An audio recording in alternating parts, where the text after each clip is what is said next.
A day in life of doing social media marketing. So makikita mo dito 4 AM may meeting kami. So international meeting to.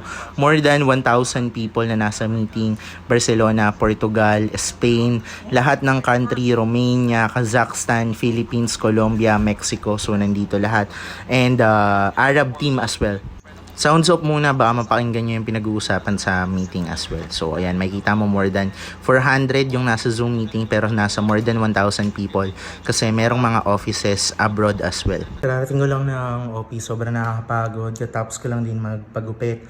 And then, syempre, task na ako kasi meron mga bagong guests na umattend. Out of the 22 people, 3 lang yung nag-show up. So, tingnan natin. So, yung daw sila.